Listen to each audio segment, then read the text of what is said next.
कल हम लोग बात कर रहे थे उन्माद के बारे में। तो उन्माद में कुछ इम्पोर्टेंट पॉइंट थे, उनको हम लोगों ने पढ़ लिया था। आज हम लोग आचार्य चरक ने उन्माद के जो कारण या निदान बताए हैं उनको देखते हैं।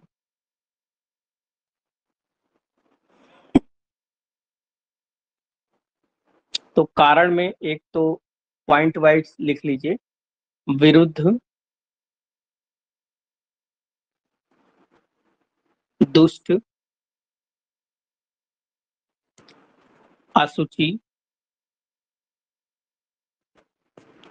भोजन। विरुद्ध, दुष्ट, असुचि, भोजन। इसका मतलब क्या है कि जैसे कोई व्यक्ति विरुद्ध आहार कर रहा है। विरुद्ध आहार क्या है?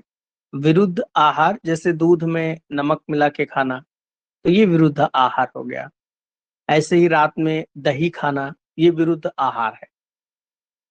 जैसे तिक्त रस को मधुर रस के साथ में मिला के खाना, तो ये विरुद्ध आहार है। तो जो कोई व्यक्ति विरुद्ध आहार करता हो, दुष्ट भोजन करता हो, सड़ा गला भोजन, या असुचि, असुचि का मतलब होता है अपवित्र।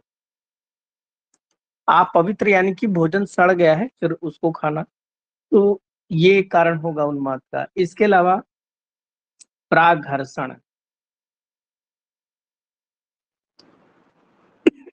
प्राघर्षणम, प्राघर्षण, देव गुरु, देव गुरु, द्विज,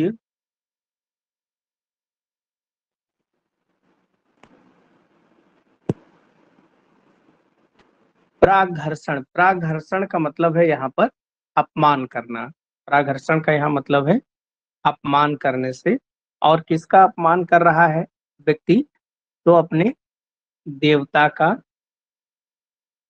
गुरु का, और द्विज। द्विज का मतलब होता है ब्राह्मण, या जो इंटेलिजेंट हो, जिसने, देखो ब्राह्मण शब्द का मतलब होता है ब्राह्मण आज के डेट में एक जाति है।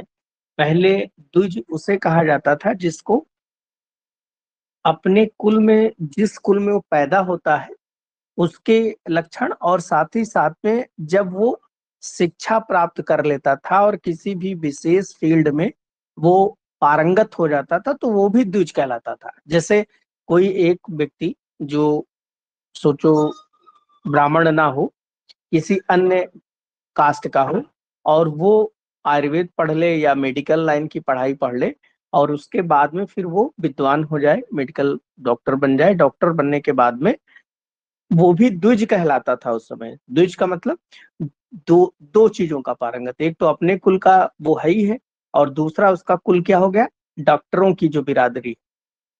पहले जो कास्ट या बिरादरी इस तरह होती थी, वो शिक्षा के आधार पे, जैसे ये डॉक्टर का पूरा लॉबी है, डॉक्टर बिरादरी है, ये इंजीनियर बिरादरी है ना। तो इस तरह का पहले उन लोगों को द्विज शब्द प्रयोग किया जाता था। तो ऐसे लोगों का पराघर्षण यानी कि अपमान करना। तो ये एक कारण है उन्माद का। तीसरा जो कारण है, भय, अधिक डरना, अधिक भय होना, ये भी उन्माद का कारण है। या हर्ष, बहुत ज्यादा प्रसन्न भी है, अगर कोई लगातार हंसता ही रहे तब भी वो पागल कहलाएगा। तो इन दोनों से बहुत अधिक भय और बहुत अधिक प्रसन्नता से मनो अभिघात, मनो अभिघात यानी कि जब कोई व्यक्ति बहुत ज्यादा प्रसन्न हो, बहुत ज्यादा दुखी हो, तब उसमें मन पे आघात जो होता है, उससे भी जो है उन्माद हो सकता है। और विषम चेष्टा, विषम चेष्टा, उसकी जो चेष्टाएं हैं वो विषम, विषम का मतलब है कि जो नॉर्मल क्रियाकलाप है वो ना हो। ऊपर मनो अभिघात का जो मतलब है जिससे कई बार क्या होता है कि अगर अचानक से किसी को सोने की तिजोरी मिल जाए तो इतना प्रसन्न हो जाएगा कि पागल पागल हो जाएगा। तो वही है मनोअभिघात। तो ये तो चिकित्सा स्थान में ये किसके द्वारा बताए गए हैं? सभी चरक के द्वारा बताए गए निदान है। निदान के बाद में इसकी आती है संप्राप्ति। संप्राप्ति का मतलब होता है पैथोजेनेसिस। संप्राप्ति यानी कि रोग जनन व्यापार, यानी कि कोई एक रोग किस प्रकार से शरीर में हो जाता है, वही संप्राप्ति कहलाता है। अब संप्राप्ति, जैसे इसको समझने के लिए एक आसान सा उदाहरण है। जैसे मच्छर किसी को काट ले, तो मच्छर काटने के बाद में तुरंत किसी को मलेरिया या डेंगू तुरंत नहीं होता है। उसको कब होगा? जैसे किसी को मच्छर ने काट लिया, मच्छर काटने के बाद में वो मच्छर का जो गैम्यूट्स है वो लीवर में जाता है। लीवर में हिपैटोसाइट है, वहां पर वो कॉलोनी बनाता है। वहां से फिर कॉलोनी बनाकर संख्या में बढ़कर आरबीसी के ऊपर अटैक करता है। आरबीसी के ऊपर जब अटैक करेगा तो आरबीसी के अंदर जो रहने वाला हीमोग्लोबिन है उसको खा जाते हैं। मलेरिया के जो अमीबा होते हैं, प्रोटोजोआ होते हैं, वो खा जाते हैं। उसके बाद में एक टॉक्सिन्स बनाते हैं, हीमोजोइन। वो जो टॉक्सिन्स जब आरबीसी फटती है तो ब्लड सर्कुलेशन में आ जाता है, और ब्लड सर्कुलेशन में आने के बाद में एक तरीके से एंटीजन की तरीके से कार्य करता है, और फिर शरीर में पहला सिम्टम फीवर का आता है। क्योंकि आपके शरीर में फॉरेन पार्टिकल अगर है तो बॉडी अपना तापमान बढ़ाती है ताकि वो मल्टीप्लाई ज्यादा ना कर पाए। तो मच्छर काटने से लेके पहला सिम्टम उसको फीवर आने तक का ये जो क्रियाकलाप है, इसमें कम से कम 2 से 4 दिन धीरे धीरे लगते हैं शरीर के अंदर। तो यही जो प्रोसेस शरीर के अंदर चलता है, इसे ही आयुर्वेद में संप्राप्ति कहते हैं। यानी कि रोग की प्राप्ति कैसे होगी, यही संप्राप्ति। तो जो उन्माद है, उन्माद रोग किस प्रकार से हो सकता है, इसके लिए बताया गया है कि जो व्यक्ति निदान सेवन, जैसे पीछे हम लोगों ने अभी पढ़ा कि उन व्यक्तियों ने निदान का सेवन किया, उस निदान सेवन से क्या होगा कि मन जिस व्यक्ति का दुर्बल है, अल्पसत्व, अल्पसत्व यानी कि दुर्बल मन वाले जो व्यक्ति हैं, अल्पसत्व यानी कि दुर्बल मन वाले जो व्यक्ति हैं, उन व्यक्ति का जो हृदय स्थान है,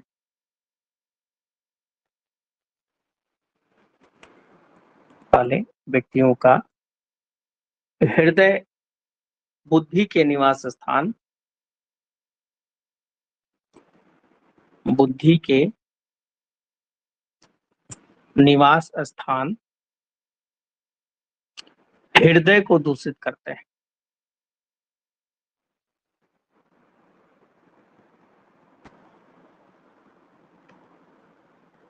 बुद्धि के निवास स्थान क्या है? हृदय, उसको दूषित करते हैं। और उसके कारण से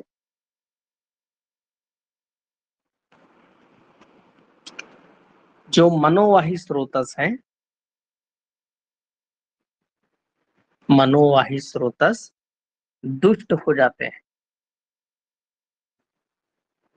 दुष्ट हो जाते हैं। क्या होगा? इससे उन्माद रोग की उत्पत्ति होगी। अब इससे क्वेश्चन कैसे पूछा जा सकता है? देखो, जो रिटेन एग्जाम आएगा, रिटेन में तो पूरा उन्माद पूछ सकते हैं कि उसके बारे में डिटेल से लिखें। और यहाँ पर क्वेश्चन ये पूछा जा सकता है कि उन्माद की संप्राप्ति में, या फिर ये कह दे, एक श्लोक लिख लें अल्पसत्व वाला, तैर अल्पसत्व मल दुष्ट बुद्धि निवास स्थान हृदय प्रदूष। या ये कह दे कि अल्पसत्व वाले जो मनुष्य हैं उनके बुद्धि के निवास स्थान हृदय को दूषित कर देते हैं दोष। ऐसा किस व्याधि में पाया जाता है? तो उन्माद व्याधि की संप्राप्ति है। उन्माद रोग हो गया। अब उन्माद के जो लक्षण हैं, सामान्य लक्षण,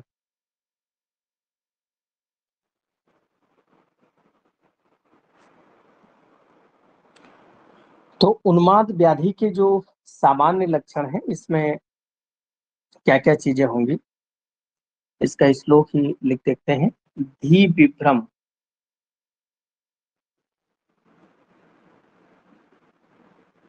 धी विभ्रमा, सत्तु परिप्लवस्य, सत्तु परिप्लवस्य, पर्याकुला, पर्याकुला, धृष्टि, धीरता च,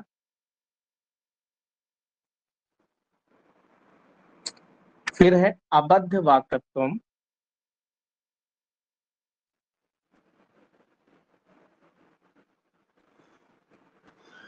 अबद्ध वाक्यत्व, हृदय चा शून्यम,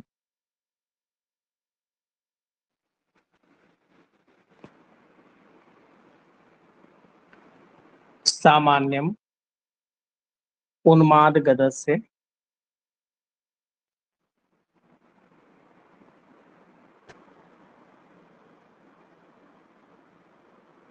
लिंगम। तो उन्माद के जो सामान्य लक्षण हैं, उसमें सबसे पहले क्या है, धी विभ्रमा, पहले क्या लिखा है, धी विभ्रमा, इसको बार बार लिखने की जरूरत नहीं, ऊपर ही नंबर 1, उसकी धी धी के बारे में, उसकी बुद्धि जो है वो भ्रमित हो जाएगी। और सत्व परि सत्व परिप्रवश का मतलब है, सत्व का मतलब मन, मन का हो जाना।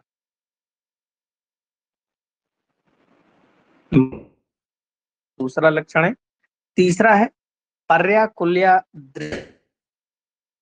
पर्याकुल्य, दृष्टि अधीरता, मतलब समझे, दृष्टि अधीरता से कई बार अगर किसी को बड़े लंबे समय से किसी का इंतजार हो और वो दरवाजे पे बैठा हो, तो एक उसकी दृष्टि जो है बड़ी अधीर, यानी कि बड़ी चंचल हो जाती है कि कोई आ रहा है, तो वही होता है पर्याकुल्या दृष्टि धीरता चा, यानी कि दृष्टि का चंचल हो जाना, दृष्टि का, नेत्र का चंचल हो जाना, एवं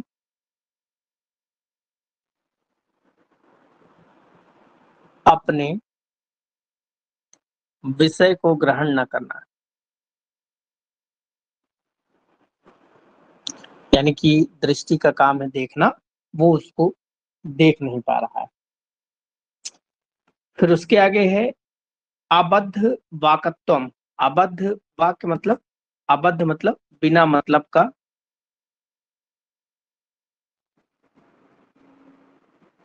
बिना मतलब का, वाक्य मतलब बोलना, तो बड़बड़ाता रहेगा बिना मतलब का। और हृदय चा शून्यता, तो हृदय में शून्यता होना। और नंबर 5 हृदय में शून्यता। तो ये 5 लक्षण हैं उन्माद के सामान्य लक्षणों के। नेक्स्ट, उन्माद के हम लोगों ने भेद पढ़े थे कि उन्माद के 5 भेद होते हैं, और इन पांचों भेदों में लक्षण देखते हैं। नंबर 1 वातज उन्माद, या इसको इस तरह लिखें कि एक ही टेबल में सारे हो जाएंगे लक्षण, तो हेडिंग डालें लक्षण, और लक्षण में एक टेबल बना लें वातज का, एक बना लें पित्तज का, कफज, सन्निपातज और आगंतुज।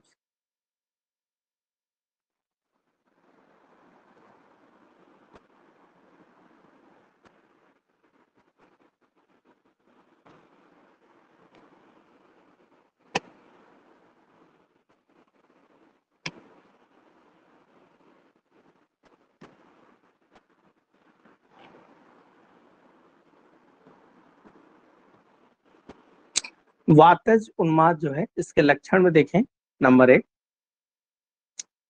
अस्थान हास्य, अस्थान हास्य, स्मित, नृत्य गीत, नृत्य गीत, अंग विक्षेप,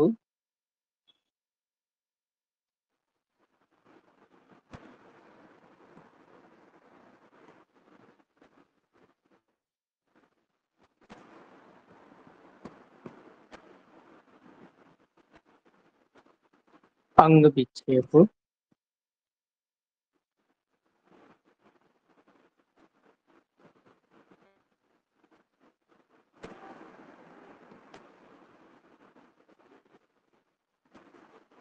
पहले इतने का मतलब लिखें।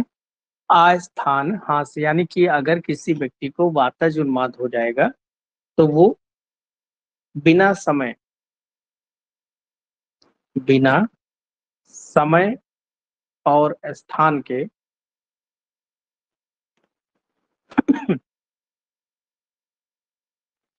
हंसता है, इसमें मुस्कुराता है, मुस्कुराता है, नृत्य नाचता है और गाता है। तो पहला लक्षण ये है। अब पता चले कहीं पर कोई डेथ हो गई हो और उस डेथ स्थान पे सब लोग बैठे हों और वापस उन्माद वाला व्यक्ति पता चले वहां नाचने लगे, गाने लगे, मतलब सब लोग शोक से पीड़ित हैं और वो व्यक्ति वहां पर नाचने गाने लगे, तो इसका मतलब वो वातज उन्माद से पीड़ित है। अंग विक्षेपण, अंग विक्षेपण का मतलब है हाथ पैर इधर उधर पटकेगा। फिर है रोदन, रो रोता है, रोदन मतलब रोने लगता है। परुष,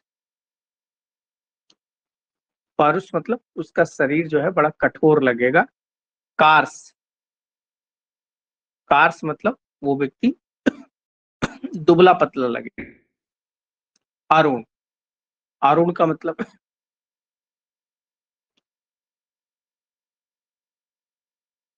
अरुण, अरुण का मतलब उसका शरीर जो है पिंक, जैसे सूर्योदय के समय जो वर्ण है उस तरीके से उसका शरीर लगेगा। और नंबर 7 लक्षण है जीर्ण बलम। जीर्ण बलम का मतलब है भोजन जब पच जाएगा, भोजन पचने पर वेग बढ़ जाता है।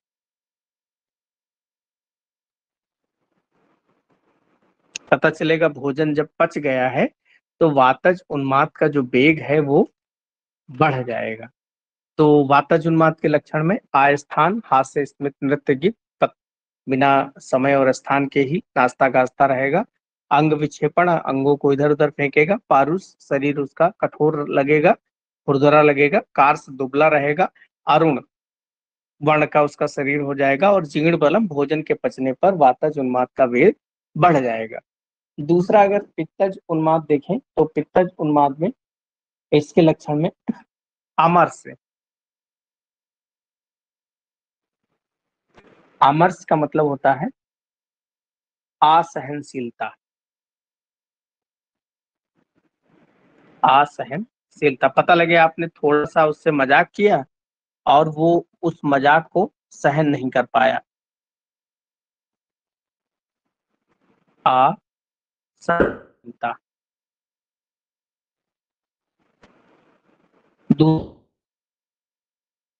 संरभ,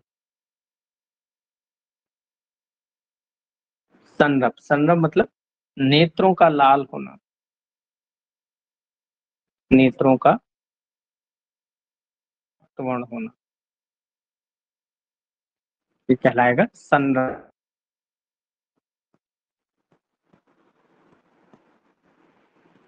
तीसरा पॉइंट है विनग्न भावा, विनग्न भाव। विनग्न का मतलब है निर्वस्त्र हो जाना।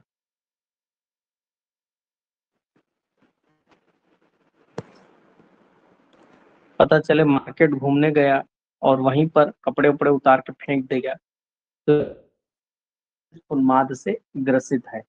संतर्जन। संतर्जन संतर्जन का मतलब होता है धमकाना।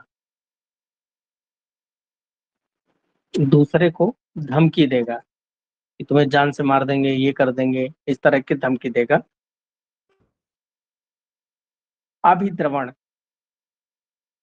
अभिद्रवण अभिद्रवण मतलब दौड़ना। धीरे धीरे नहीं चलेगा, दौड़ते दौड़ते भागते हुए चलेगा, अभिद्रवण। नेक्स्ट है उष्ण। उसका शरीर जो है वो गरम गरम हमेशा बना रहेगा, पित्त बढ़े होने के कारण से। रोष। रोष का मतलब होता है क्रोध, हमेशा क्रोधित रहेगा। और ऐसा व्यक्ति जो है प्राच्छाय। प्राच्छाय शीत। शीत अन्न जल अभिलाषा।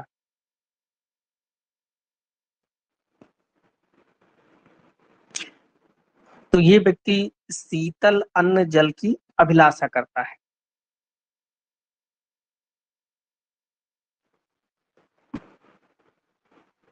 छाया में या शीतल अन्न जल की इच्छा करता है। तो ये सारे लक्षण पित्तज उन्माद के होते हैं। नेक्स्ट है कफज उन्माद।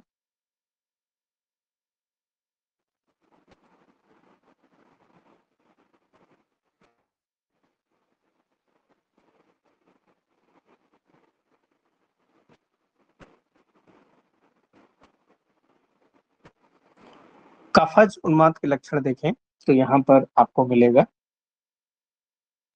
बहुत कम बोलेगा, वाक्य चेष्टित,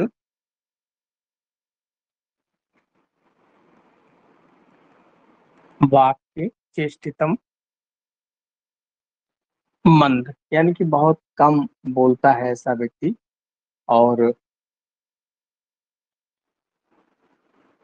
आचक्र। आचक्र आचक्र मतलब घूमता भी कम है।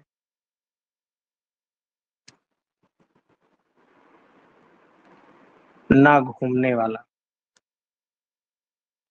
आचक्र। नंबर 3 नारी विविक्त प्रियता।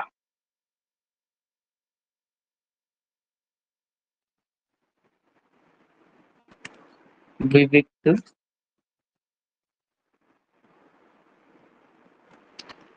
प्रियता। नारी विविक्त प्रियता का मतलब है स्त्रियों के साथ एकांत में रहने की इच्छा। स्त्रियों के साथ एकांत में रहने की इच्छा, ये है नारी विविक्त प्रियता।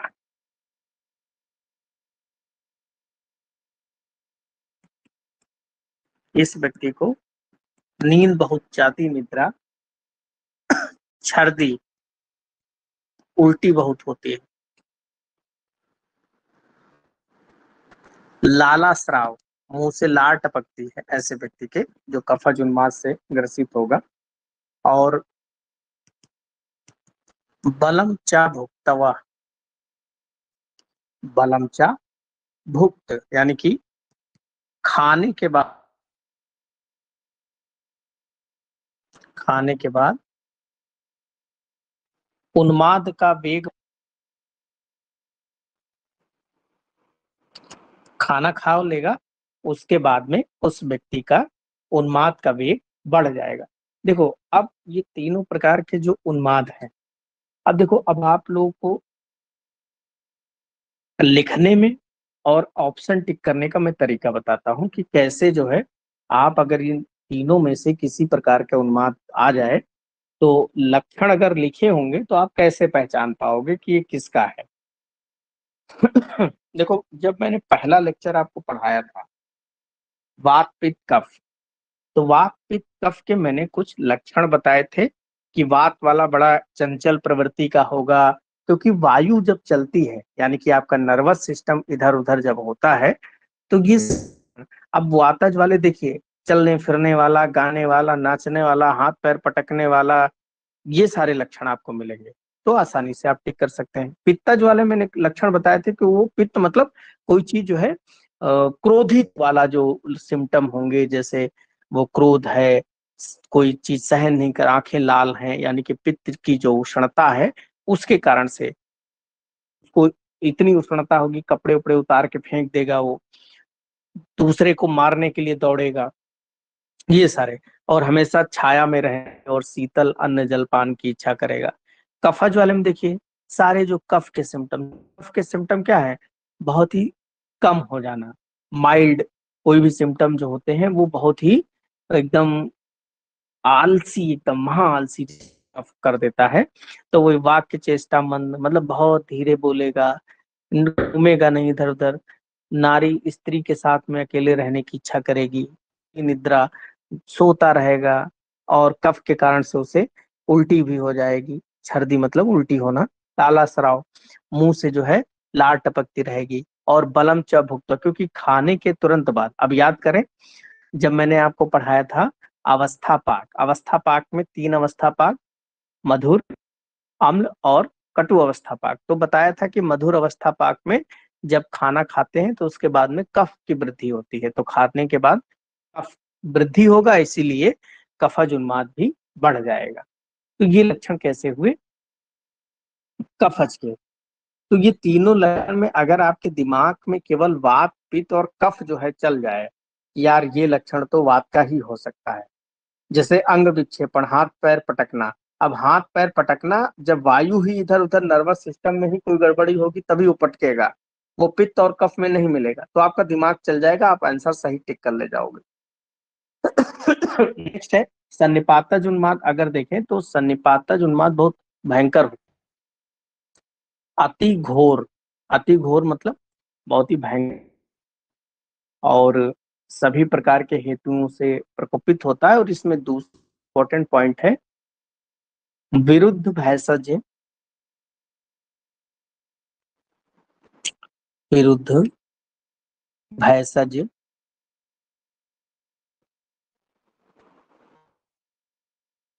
भैषज विधि विवर्ज्य।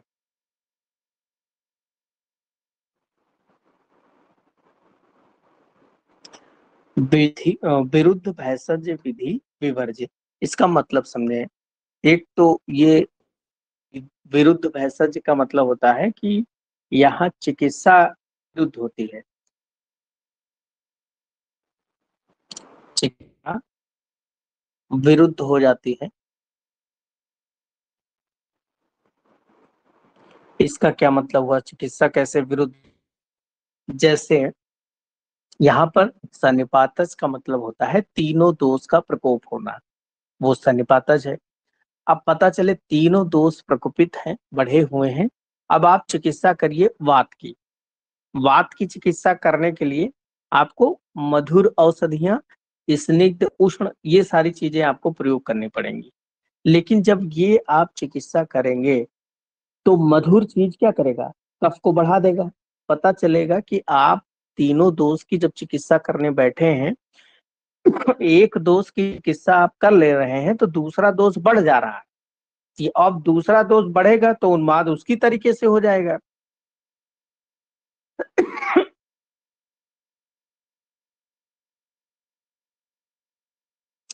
तो इसीलिए यहाँ पर कहा गया है विरुद्ध चिकित्सा, यानी एक दोष का ही आप चिकित्सा कर रहे हैं तो दूसरा दोष बढ़ जाएगा, इसीलिए ये क्या है, विवर्ज, विवर्ज असाध्य है। इसीलिए जो सन्निपातज उन्माद होता है वो असाध्य होता है। फिर आगंतुज उन्माद, आगंतुज उन्माद जो है वो देवता, ऋषि, गंधर्व इनके जो है अपमान करने के कारण से आगंतुज उन्माद हुआ था। तो आगंतुज उन्माद या भूतो उन्माद भी इसे कहते हैं। तो नेक्स्ट जगह नहीं है तो नेक्स्ट स्लाइड में लिख रहे हैं भूतो उन्माद, आगंतुज उन्माद और एक होता है भूतो उन्माद।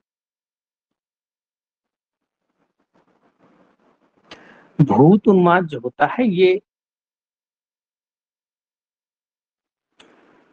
इसमें एक वर्ड इंपॉर्टेंट है, अमर्त्य, वाग, विक्रम,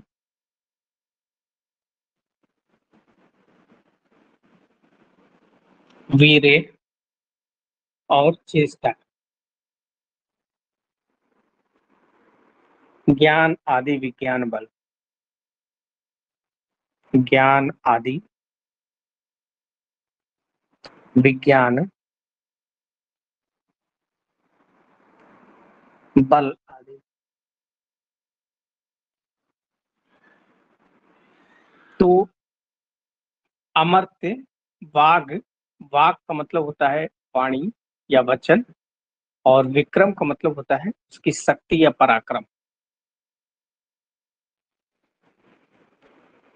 वचन, पराक्रम, वीर यानी कि उसकी जो ताकत है, शक्ति है, उसकी जो चेष्टा है, ये क्या है, अमर्त्य मतलब असमान हो जाती, असमान यानी कि बढ़ जाती। जैसे किसी के ऊपर भूत आ जाए तो कुछ कहो तो वो पहाड़ भी उठा ले, तो ऐसे उसके अंदर वचन या फिर वाणी किसी को देख कर बता दे कि तुम्हारा ये अहित होने वाला है, तो यानी कि तुरंत जो है उसका वो नुकसान हो जाएगा। इसके अलावा ज्ञान, विज्ञान, बल, ये सब मनुष्य के समान उसके नहीं रह जाते हैं, उसका अलग ही लेवल हो जाता है। तो है उन्माद के लक्षण है।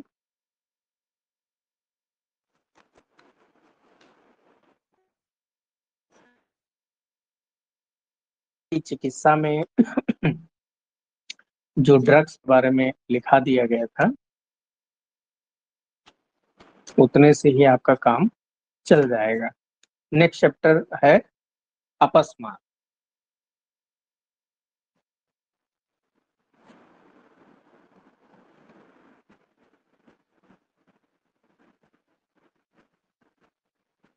अपस्मार, देखो पहले इस वर्ड का मतलब रफली समझ लो तो आपको सब समझ में आ जाएगा।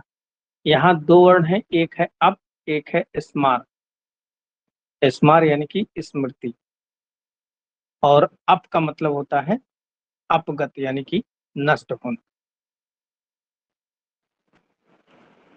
या लुप्त, लोप हो जाना। और किसका, स्मृति का।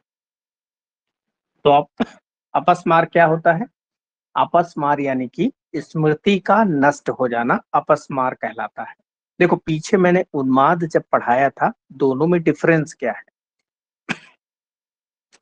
अपस्मार में बुद्धि नष्ट हो रही, स्मृति नष्ट हो रही, जबकि उन्माद में नष्ट नहीं हो रहा था, विभ्रम हो रहा था। दोनों में डिफरेंस है। विभ्रम का मतलब होता है कि है उसके पास सब कुछ लेकिन वो गलत हो गई है सारी चीजें। जैसे रोबोट के अंदर अगर आप कोई चीज प्रोग्राम बना रहे हो रोबोट के अंदर, और जैसे एक पिक्चर आई थी रोबोट, तो रोबोट पिक्चर में क्या था, जो चिंटी था, तो चिंटी को पहले बनाया गया लड़ने के लिए, उसके अंदर इमोशंस नहीं थे, लेकिन जैसे ही उसके अंदर इमोशंस आ गए तो वो अपने बनाने वाले के ही उस प्रेमिका से प्रेम हो जाता है उसको।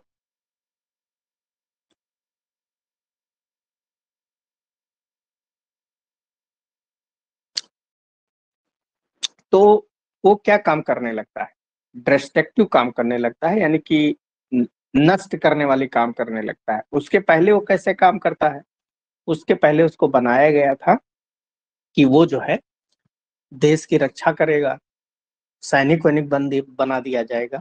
तो उसके अंदर प्रोग्राम गड़बड़ हो गया, स्मृति बुद्धि सब है, प्रोग्राम गड़बड़ हो गया, यानी कि वो उन्माद का पेशेंट था। वो रोबोट किसका पेशेंट हो गया? उन्माद का। जबकि अगर उसको अपस्मार हुआ होता तो ज्यादा सही था, अपस्मार हो गया होता, उसकी बुद्धि नष्ट हो गई होती, यानी कि प्रोग्राम करप्ट हो गया, तो वो कोई कार्य ही नहीं कर पाता। तो अपस्मार मॉडर्न में से मिर्गी, जिसको आप लोग बोलते हैं इपिलेप्सी।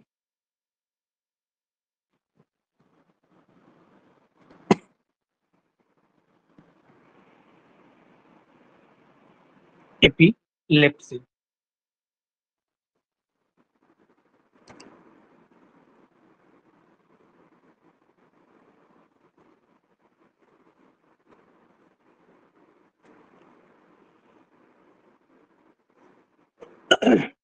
तो ये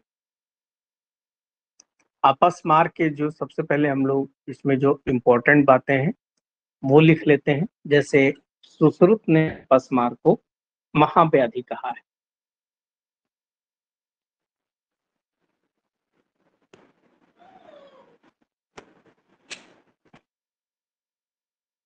सुश्रुत ने अपस्मार को महाव्याधि कहा है।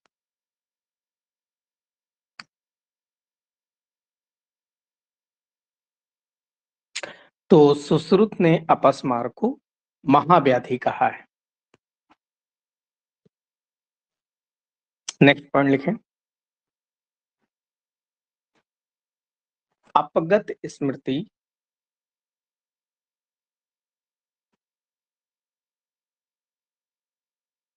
अपगत स्मृति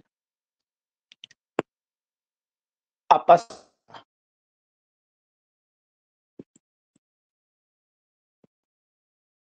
अपगत स्मृति अपस्मारा, यानी कि अपगत का मतलब, अपगत का मतलब लोप हो जाना, यानी कि नष्ट हो जाना। और किसका नष्ट हो रहा है? स्मृति का, मेमोरी का। तो उसे क्या कहेंगे? अपस्मार कहते हैं।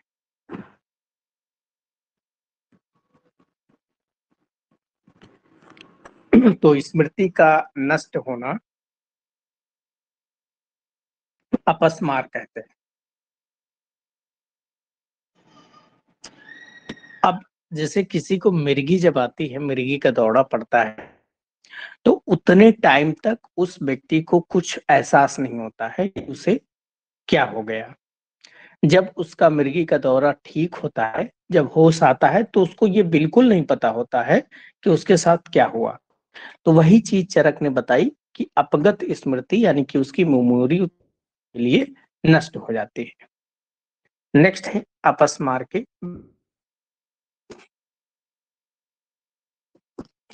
तो सभी आचार्यों ने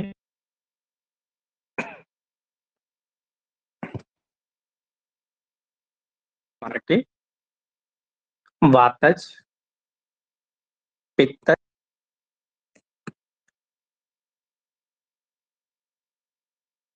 और सन्निपातज। और सन्निपातज वाला क्या है?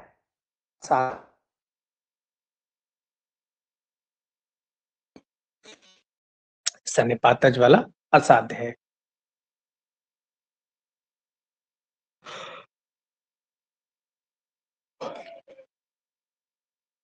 को हमेशा एक कंफ्यूजन होता है कि उन कंफ्यूजन हो जाता है कि यार क्या उन्माद के 5 भेद हैं या अपस्मार के 5 भेद। एक बात याद रखना आप, जैसे आप कहते हैं मार, क्या कहते हैं आप?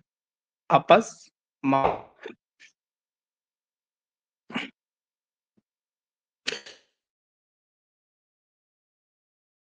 होता नहीं, 4 में भी लास्ट में देखो ये है, अपस्मार में भी।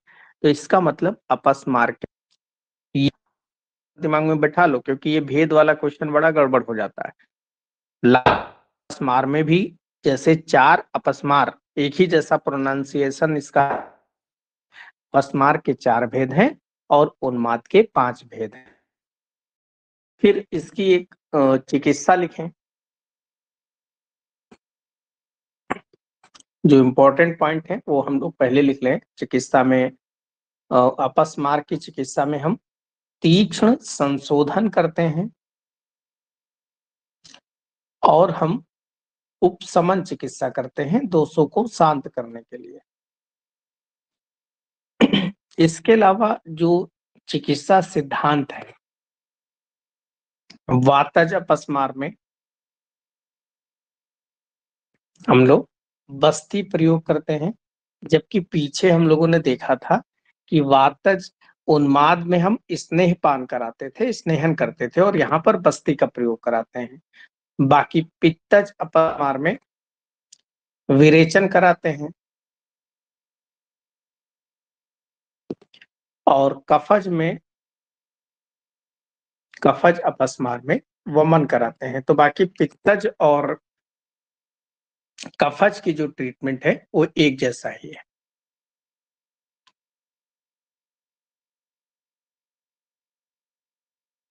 नेक्स्ट लिखिए अपस्मार के वेग।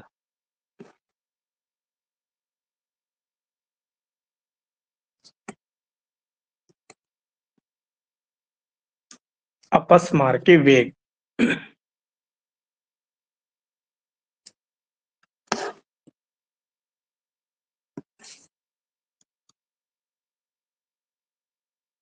अपस्मार के वेग में वातज अपस्मार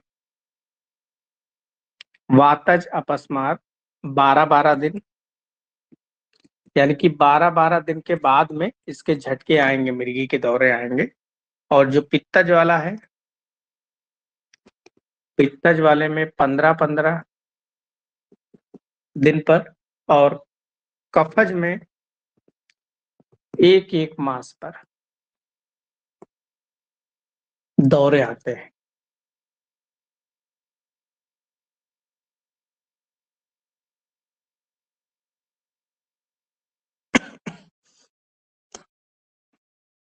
नेक्स्ट लिखें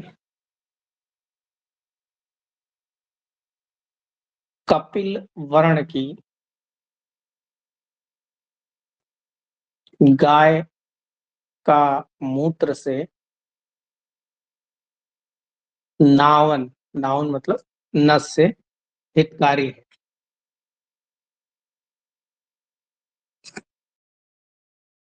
नस से हितकारी है। कपिल वर्ण का मतलब होता है भूरे रंग के गाय के मूत्र से नावन हितकारी है।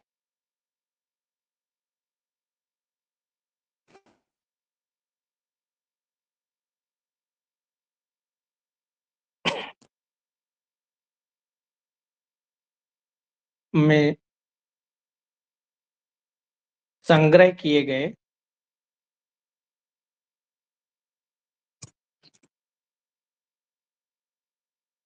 कुत्ते के पित्त का अंजन करना चाहिए।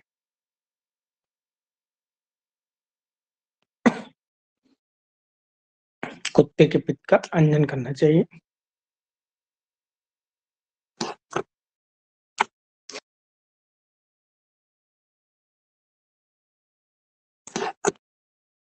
नेक्स्ट नेक्स्ट इसमें एक पॉइंट चरक जी ने बताया है, कुछ योग प्रयोग करते हैं, जैसे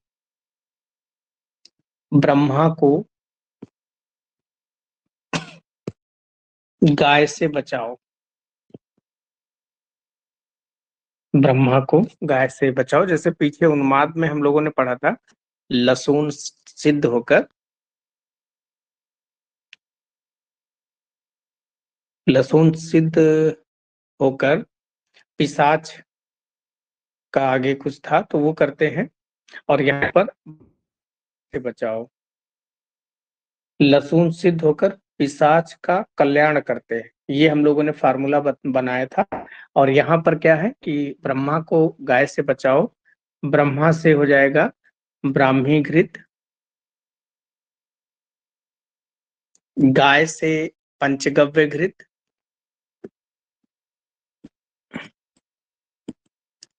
पंचगव्य घृत, महापंचगव्य घृत,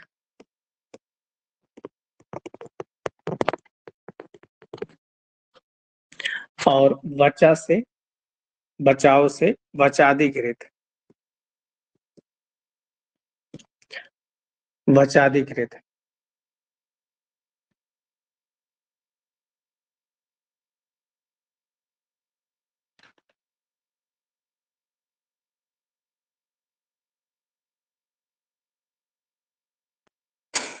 तो ये तो रहे कुछ इंपॉर्टेंट पॉइंट।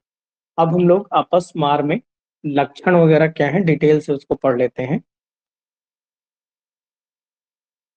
तो हेडिंग लिखें अपस्मार।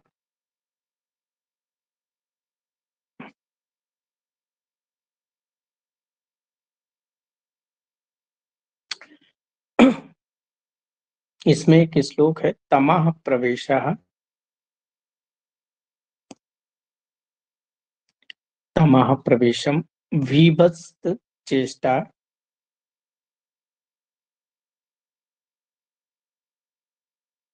भीवस्त चेष्टम धी सत्तु, धी सत्तु संप्लवात।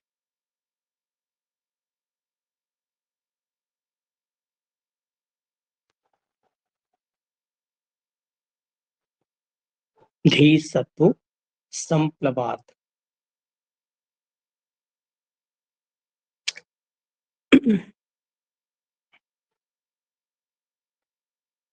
तो अपस्मार के ये जैसे क्वेश्चन इसमें ऐसे ही बनता है जैसे ये लाइन पूछ लिया गया, ये किस रोग के लिए है कि तमह प्रवेश भीभत्स चेष्टा धी सत्व संप्लवात, यानी कि ये लाइन जो है अपस्मार रोग के लिए है। इसमें होता क्या है कि धी सत्व संप्लवात, पहले इसका मतलब समझे। रोगी के धी मतलब बुद्धि,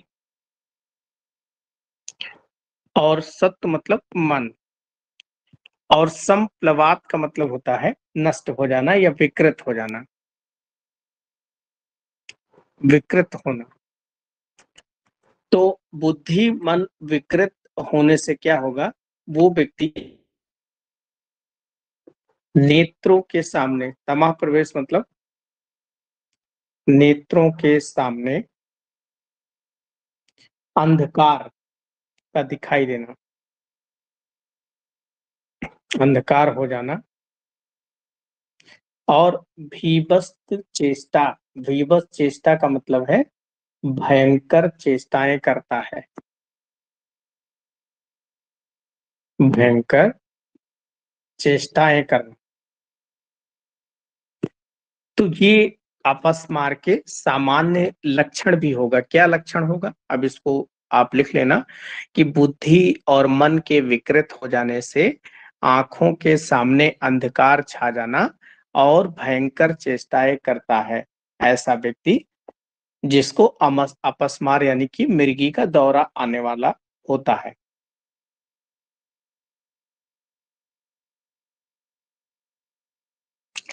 नेक्स्ट लिखें।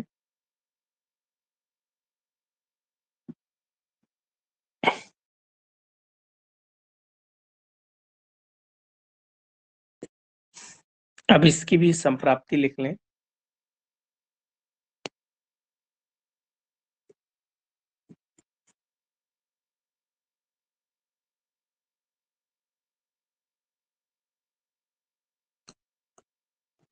तो अपस्मार रोग जो होता है, मनुष्य जब जो पीछे कारण बताए गए हैं उन्हीं कारणों से दूषित जब सत्व गुण जो होता है,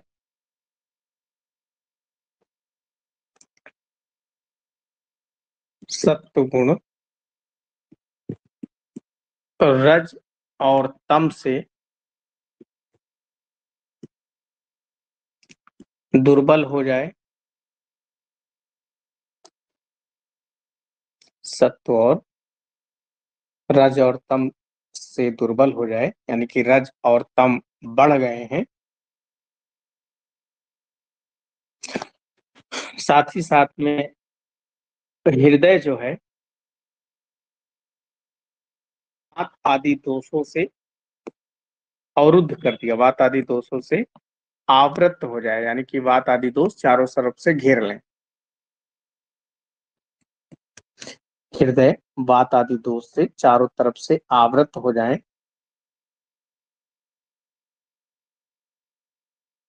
तो ऐसे व्यक्ति को अपस्मार रोग होने के कारण होता है। इसके बाद में क्या होगा फिर, धमनी आश्रित दोष। धमनी यानी कि मनोवाही स्रोतस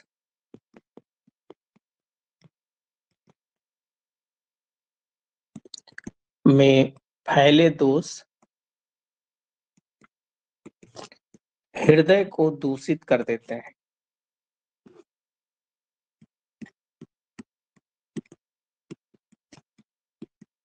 हृदय को दूषित कर देते हैं।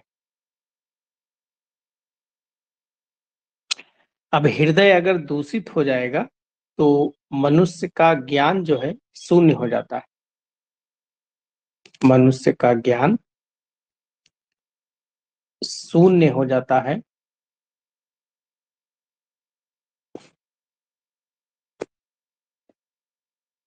फिर उसको अपस्मार हो जाता है।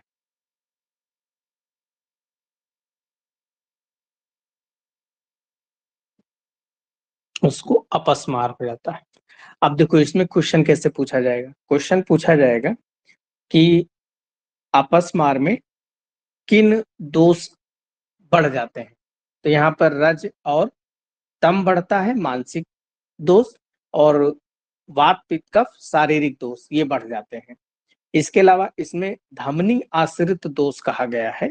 तो इसमें क्वेश्चन में ये भी पूछ सकता है कि अपस्मार में दोष जो होते हैं वो कहाँ पर आश्रित होते हैं। तो धमनी में आश्रित होते हैं जो हृदय को जाती है। तो ये क्वेश्चन बन जाएगा। इसके बाद में इसके पूर्व रूप अगर देखा जाए, पूर्व रूप का मतलब कि जो लक्षण होने वाले हैं उसके जस्ट पहले क्या क्या होगा। तो उस व्यक्ति के श्लोक बहुत इंपॉर्टेंट है। जिह्वा,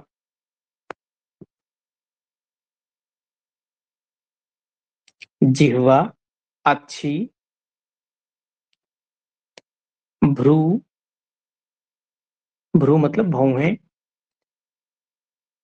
स्रव, लालो, स्रव लालो, हस्त पादो, हस्त पादो, चा विक्षिप, चा विक्षिपन्न,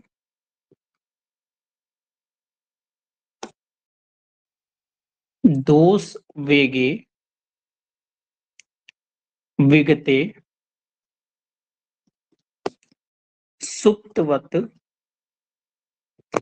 सुप्तवत प्रतिबुद्धते।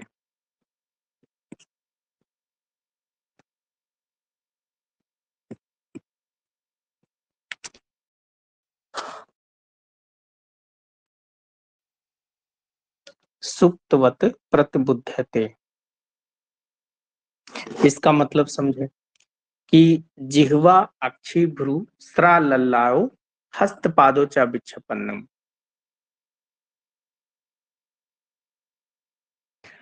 तो उस व्यक्ति के जिह्वा, अक्षी मतलब नेत्र में, और भ्रू में क्या होती है, स्रव मतलब फरकाहट होने लगती है।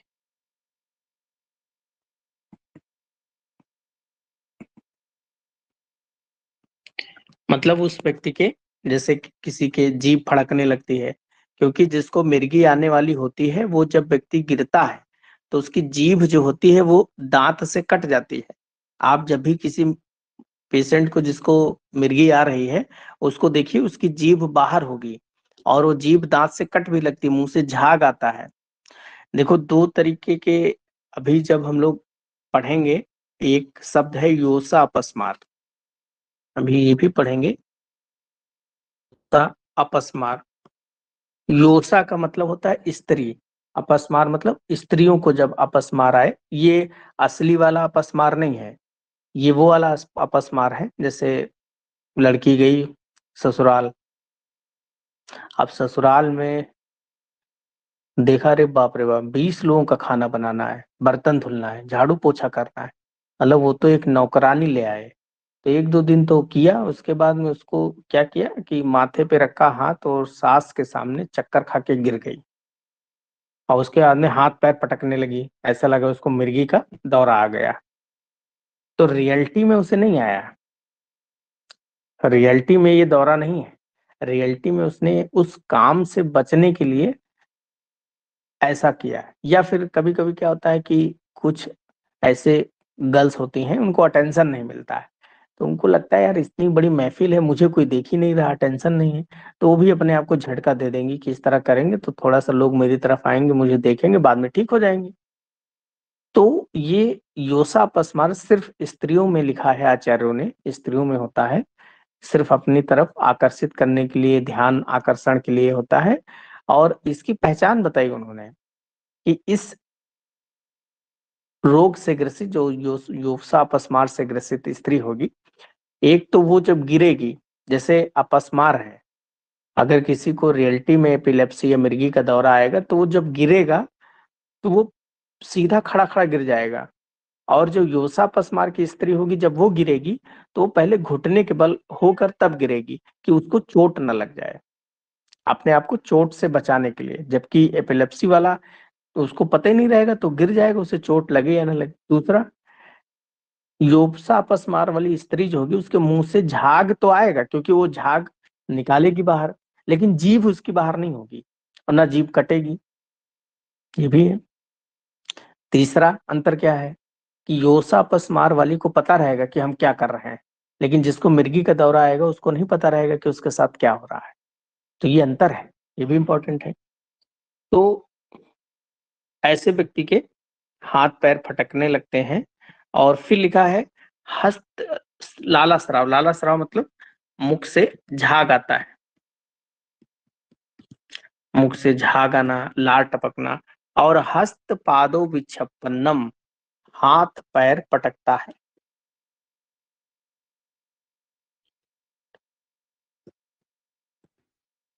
पटकता है। फिर उसके आगे है दोष वेगे विगते, यानी कि दोष का, जो दोष का वेग है, विगते मतलब शांत होने पर, शांत होने पर सुप्तवत प्रतिबुद्धता, सुप्तवत ऐसा लगेगा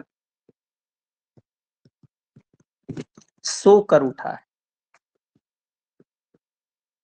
उसे कैसा लगेगा, जैसे वो सो कर उठा है। तो दोष वेगे विगते, यानी कि दोष का वेग जैसे ही शांत हो जाएगा, उसे लगेगा जैसे मिर्गी का दौरा आता है। तो मिर्गी के दौरे आने के बाद में जब थोड़ी देर के बाद दौरा समाप्त होता है तो वो व्यक्ति ऐसा महसूस होता है उसको जैसे अभी वो सो रहा था, अब वो उठ गया है। तो वही आचार्य चरक ने बताया। तो ये पूर्व रूप में क्या होगा, जिह्वा अच्छी भू स्रव लल्लाओ, हस्तपादो विक्षपन्नम दोष वेगे सुप्तवत प्रतिबुद्धते। तो ये चार लक्षण यहाँ पर आपको। नेक्स्ट इसके जो भेद हैं, उन भेदों के लक्षण देखे जाएं। हालांकि बहुत इम्पोर्टेंट नहीं है अपस्मार के लक्षण, लेकिन फिर भी जो है,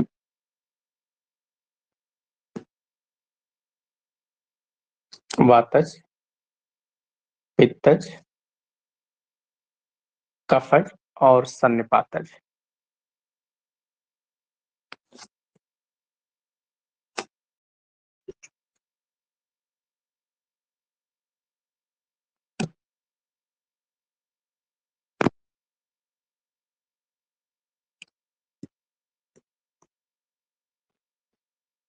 तो वातज में देखें, वातज अपस्मार के लक्षण क्या होंगे।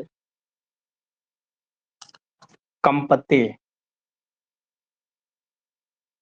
कंपते मतलब रोगी का जो शरीर है वो कांपता रहेगा। दूसरा है प्रादसे, प्रादसे दंतान, प्रादसे दंतान यानी कि दांत से काट लेता है।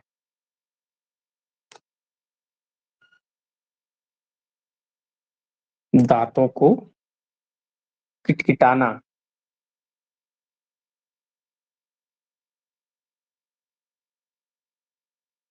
दांतों को कटकटाना।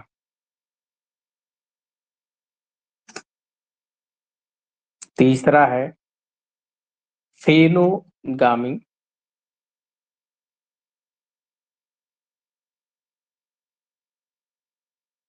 फेनो फेनोदगामी का मतलब मुंह से झाग आना।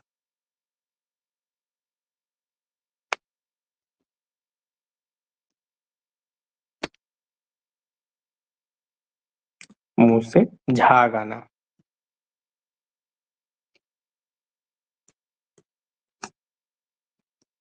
चौथा इसमें है श्वास, यानी कि श्वास की गति बढ़ जाना। और परुष, यानी कि वो व्यक्ति कठोर खुरदुरा लगेगा। अरुण, उसका शरीर जो है अरुण वर्ण का हो जाएगा। और कृष्ण मतलब काले वर्ण का होना।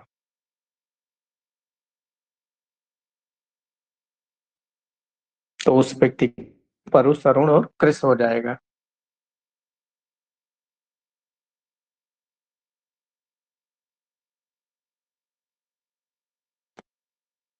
परुष अरुण के ये इसका इसका मतलब ये होगा, परुष अरुण आगे और भी है। कृष्ण, पश्चेद,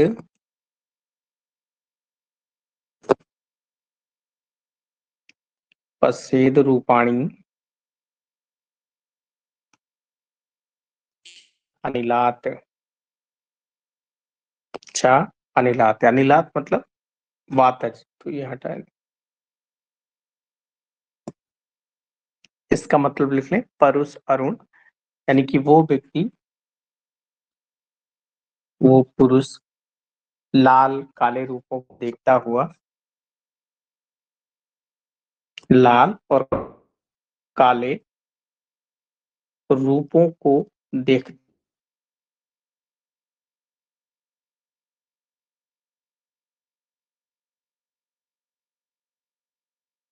मूर्छित हो जाता है।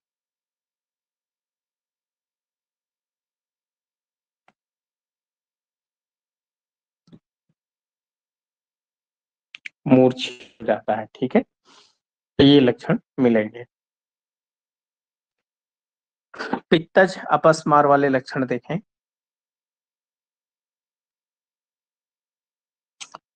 तो पीत फेन, मुंह से पीला फेन निकलता है।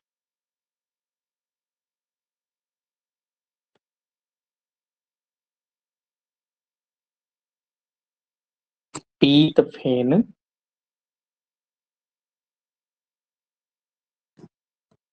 तो मुख से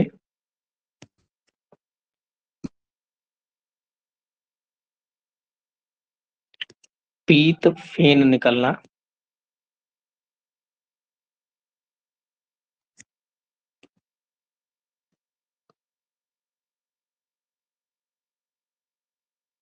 दूसरा है अंग वक्र अक्ष,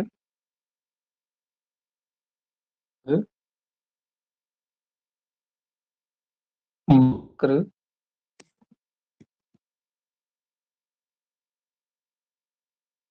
अक्ष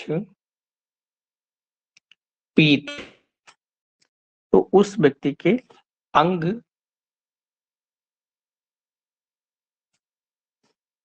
वक्र का मतलब होता है मुख, अंग वक्र का मतलब होता है मुख, और नेत्र पीले होना। तीसरा लक्षण क्या होगा?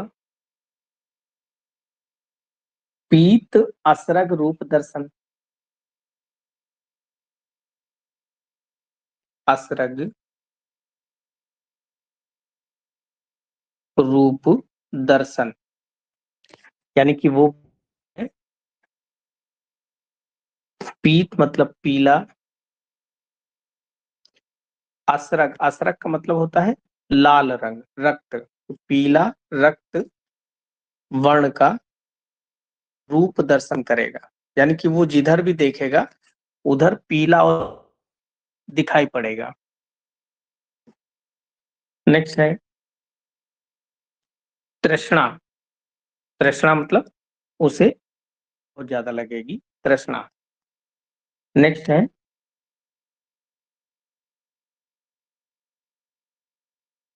उष्णता, उसका शरीर जो है एकदम गरम गरम रहेगा। व्याप, लोकदर्शी, अनल व्याप्त, लोकदर्शी।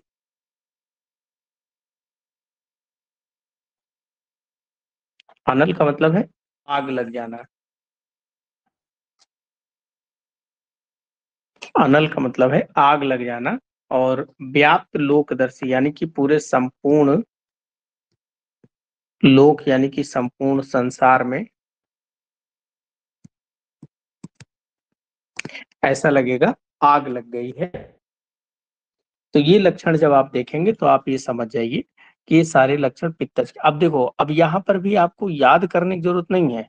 सारे लक्षण दोष के लक्षणों जैसे ही मिलते जुलते हैं। अगर आप दोष के लक्षण दिमाग आपको ऐसे ही आ जाएगा। तीसरा है कफज वाले, देखिए लक्षण में शुक्ल फेन। शुक्ल मतलब सफेद, फेन मतलब फेना, मुंह से सफेद फेना आना। और उसके अंग जो है, अंग, त्र और अक्ष, अंग, मुख और नेत्र जो है वो कैसे हो जाएंगे, शीतल हो, क्योंकि कफ जो है ठंडा होता है तो शीतल हो जाएंगे। और श्वेत वर्ण के हो जाएंगे, शीत और श्वेत वर्ण के, क्योंकि कफ सफेद हो इसलिए सारी चीजें सफेद हो जाएंगी। इसके अलावा हरस्ट अंगजो,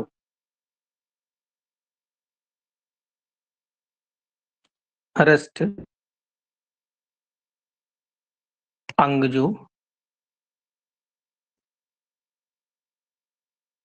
हरस्ट अंग का मतलब होता है कि जैसे रोए खड़े हो जाना।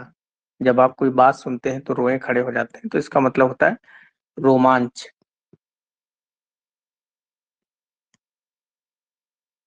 रोमांच हो जाना। उसके आगे शरीर में रहेगा गुरु।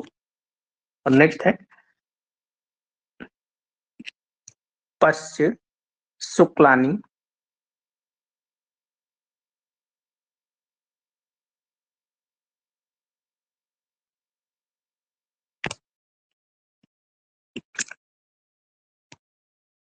रूपाणी।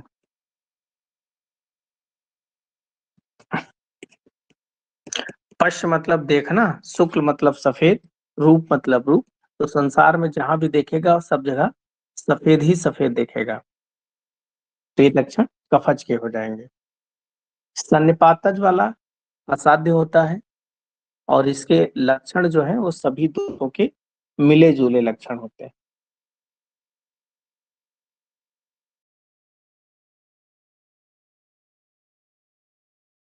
सभी दोषों के मिले जुले लक्षण।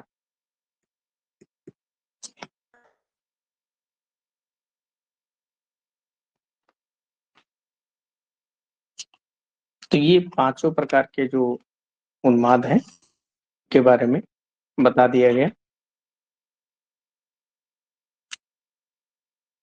तो ये अपस्मार का भी टॉपिक खत्म हुआ। नेक्स्ट टॉपिक जो है अतत्वा अभिनिवेश, ये भी एक प्रकार का मानस रोग है, क्योंकि उन्माद, अपस्मार और आदि करके लिखा हुआ है। तो जो भी आयुर्वेद में जितनी भी चीजें पढ़ना पड़ेगा सिलेबस में, तो अभिनिवेश के बारे में हम लोग कल पढ़ेंगे। आज बस इतना ही।